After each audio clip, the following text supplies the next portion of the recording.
একজন মানুষ যখন মারা যায় আপনি কিভাবে বুঝবেন যে তার ভালো মৃত্যু হয়েছে? 5টা কোয়ালিটি রয়েছে।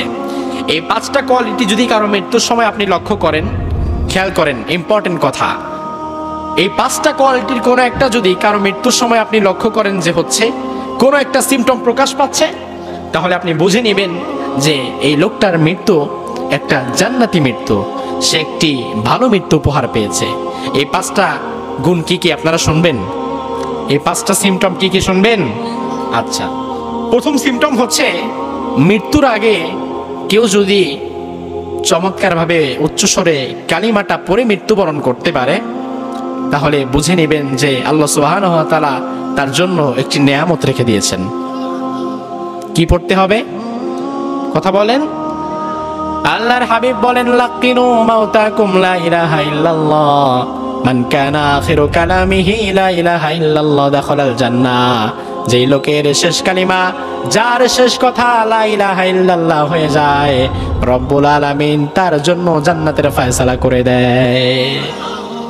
এজন্য আমার ভাইরা, মৃত্যুর আগে আমাদের জবানে যেন কালিমা নসিব হয়, সেই নিয়ামত আমরা সবাই চাই কি চাই না? 5টা সিমটম। 1 নাম্বার হচ্ছে মৃত্যুর আগে কি নসিব হবে। তবে আরেকটা ব্যাপার লক্ষণীয়, আপনার পাশে একজন মৃত্যুসজ্জায় শায়িত একজন মানুষ ছটফট করছে, তার কাছে গিয়ে আপনি গুতায়েন না, কালিমা পড়েন, কালিমা পড়েন, কালিমা পড়েন, এভাবে গুতাইলে সে আবার উল্টা একটা কথা বলে বসতে পারে। এজন্য আল্লাহর হাবিব বলেছেন, লাকিনু মাউতাকুম লা ইলাহা ইল্লাল্লাহ। তাকে গুতানো দরকার নাই, তার পাশে বসে বসে তুমি কালিমার তালকিন করো, অর্থাৎ তুমি তার পাশে বসে বসে কালিমা পড়তে থাকো, তোমারটা শুনে সে যেন পড়তে পারে। এজন্য আমরা যখন কোনো মুমূর্ষ ব্যক্তিকে দেখতে যাব, আমরা কি তারা বারবার কালিমা পড়ো বলবো, নাকি আমরা নিজেরা পড়বো? নিজেরা পড়বো। 2 নাম্বার সিমটম হচ্ছে, যদি কোনো নেক কাজ করা অবস্থায় মৃত্যুবরণ করা হয়, তাহলে আমরা বুঝে নেব তার মৃত্যুটা হচ্ছে একটা জান্নাতি মৃত্যু। নেক কাজ করা অবস্থায় মানে, যেমন মাহফিলে এসেছেন, এটা বদ কাজ না নেক কাজ? কথা কয় না। আপনি মসজিদে গিয়েছেন, সেটা বদ কাজ না নেক কাজ? হিরো আলমের সাহসী হিরো আলম সিনেমা দেখতে গিয়েছেন, নেক কাজ না বদ কাজ? আপনি যদি মসজিদের মধ্যে পড়েন, তাহলে আপনি বুঝে নিবেন আপনার জন্য আল্লাহর জান্নাত অপেক্ষা করছে। কারণ আল্লাহর হাবিব বলেছেন, তাহইয়াউনা কামা তামুতুন ওয়া তামুতুনা কামা তুহশারুন। যে অবস্থায় দুনিয়াতে বাঁচবা, সে অবস্থায় মৃত্যুবরণ করবা, আর যে অবস্থায় তুমি মৃত্যুবরণ করবা, কিয়ামতের ময়দানে ওই অবস্থায় তোমার আল্লাহ তোমারে দাঁড় করিয়ে দেবে। সুবহানাল্লাহ। সাপোজ আপনি যদি সেজদা দিচ্ছেন, মসজিদে সেজদারত আছেন, ইন দ্য মিন টাইম মালাকাল মাউত আপনার রূহটাকে কবজ করে নিয়ে গেল, তাহলে এর চাইতে সৌভাগ্যবান মৃত্যু আর কি হতে পারে? আপনি কোনো আউল ফাউল কাজে গিয়েছেন, কোনো সিনেমা হলে গিয়েছেন, বা কোনো জুয়ার আড্ডায়, কোনো মদের আড্ডায় গিয়েছেন, সেখানে গিয়ে যদি আপনি মরে যান, তাহলে মনে রাখবেন মরতে দেরি আর ফেরেশতাদের থাপ্পড় খাইতে দেরি নাই। 2 নাম্বার হচ্ছে, নেক কাজ করা অবস্থায় যদি মৃত্যুবরণ করে, এটা একটা ভালো সাইন। 3 নাম্বার হচ্ছে, যে লোকটা নেককার মুমিন, যে মৃত্যুর আগে তার একটা ব্যাপার লক্ষ্য করবেন, সেটা হচ্ছে তার কপাল ঘেমে যাবে, তার কপাল ঘামবে। কি ঘামবে? সবাই বলেন। আল্লাহর হাবিব বলেছেন, মাউতুল মুমিনি বিআরাকিল জাবিন। মৃত্যুর আগে মুমিনের কপাল ঘামায়। কি ঘামায়?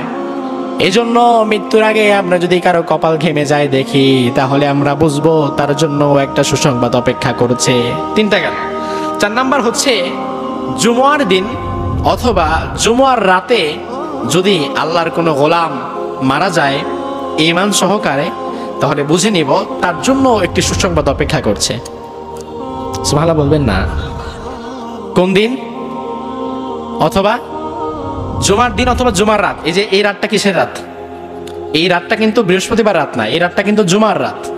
অর্থাৎ এই রাতে অথবা কাল সকালে, কালকে দিনের মধ্যে যদি কোনো মুসলমান মারা যায়, আল্লাহর হাবিব বলেছেন, মা মিন মুসলিমিন ইয়ামুতু ইয়াউমাল জুমআহ আই লাইলাতুল জুমআহ ইল্লা ওয়াকাহুল্লাহু ফিতনাতাল কবর। জুমার দিন অথবা জুমার রাতে যদি আল্লাহর কোনো গোলাম মারা যায়, তাহলে আল্লাহ সুবহানাহু ওয়া তাআলা কবরের ভয়ঙ্কর আযাব থেকে তাকে মুক্ত করে দিবেন। এটা একটা সুসংবাদ না? অনেকে জুমার দিন অথবা জুমার রাতে মারা যায় না? আচ্ছা, 5 নাম্বার সাইন হচ্ছে, যদি কোনো প্রকারের শহীদে মৃত্যু কেউ বরণ করে, তাহলে ওই লোকটাও আল্লাহ সুবহানাহু ওয়া তাআলার জান্নাতের মেহমান হয়ে যাবে। কোন প্রকারের শহীদ, এজন্য বললাম হাদিসের মধ্যে শহীদের 5টা প্রকার বলা হয়েছে। কয়টা প্রকার? আল্লাহর হাবিব বলেছেন আশ-শুহাদা ও খামসাতুন, শহীদ হচ্ছে 5 প্রকার। আল মাতুন ওয়াল মাবতুন ওয়াল গারিক ওয়া সাহিবুল হাদাম ওয়াশ শাহিদু ফি সাবিলিল্লাহ। এই 5 প্রকার হচ্ছে শহীদের সিম্পটম। শুধু আল্লাহর রাস্তায় জিহাদ করে মারা যাবে সেই শহীদ না, আরো এছাড়া অনেকে শহীদ আছে। যেমন এই করোনা মহামারী, এই মহামারীতে দুনিয়া থেকে যারা বিদায় হয়ে গিয়েছে তাদেরকে শাহাদাতের মর্যাদা দান করেছেন কে?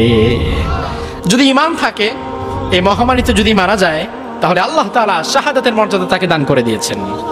আরেকটা হচ্ছে যদি কেউ পেটের পীড়ায় মারা যায় সেও শহীদ। যদি কোথাও আগুন লেগেছে কেউ অগ্নিদগ্ধ হয়ে মারা যায় সেও শহীদ। কেউ যদি পানিতে ডুবে অপঘাতে মৃত্যু হয় সেও শহীদ। আর 5 নাম্বার চূড়ান্ত শহীদ হচ্ছে কেউ যদি আল্লাহর দ্বীনের কথা বলতে গিয়ে কেউ যদি জিহাদে অংশগ্রহণ করে শত্রুর সাথে কাফেরের বিরুদ্ধে জিহাদ করতে করতে মারা যায়, তাকে আল্লাহ চূড়ান্ত শহীদের মর্যাদা দান করে দেয়। আলহামদুলিল্লাহ বলেন। এজন্য এই যে 5 প্রকারের সিম্পটম বললাম, আমরা কি চাই এই 5 প্রকারের কোনো একটা সিম্পটম মৃত্যুর আগে আমার জীবনে ঘটুক? সবাই চান? চান না? কে হাত তোলেন তো। ও 1 2 3 জন চায় না, এখনো বুঝছে না। আচ্ছা, আল্লাহ সুবহানাহু ওয়া তাআলা বোঝার তৌফিক দান করুক, বলেন আমিন। এই 5 প্রকারের যে সিম্পটম আজকে আলোচনা করলাম, এই 5 প্রকারের কোনো একটা প্রকারে অথবা সবগুলো প্রকারেই যেন আল্লাহ সুবহানাহু ওয়া তাআলা আমাদেরকে রাখেন, বলেন আমিন। কারণ আমরা এমন মৃত্যু চাই যে মৃত্যুর পরে সরাসরি আমাদের জন্য আল্লাহর জান্নাত অপেক্ষা করছে। এমন মৃত্যু আমরা চাই না যে মৃত্যুর পরে জাহান্নামের ফেরেশতাদের বাড়ি খাওয়া লাগবে। আপনারা কোন মৃত্যু চান? যে মৃত্যুর পরে জান্নাতে যেতে চান, নাকি যে মৃত্যুর পরে জাহান্নাম রয়েছে তেমন মৃত্যু চান? কথা বলেন। মরতেই হবে যখন, শহীদি মরণ দিও আমাকে। মরতেই হবে যখন, শহীদি মরণ দিও আমাকে। রোগে শোকে মরণ দিও না আমায়, বিপদে মুসিবতে ফেলো না আমায়। এমন মরণ দিও চোখ বুঝে নেই যেন দেখি তোমাকে। মরতেই হবে যখন, শহীদি মরণ দিও আমাকে। বলেন আমিন। আল্লাহ সুবহানাহু ওয়া তাআলা এই শাহাদাতের মর্যাদা আমাদেরকে নসিব করুক, বলেন আমিন।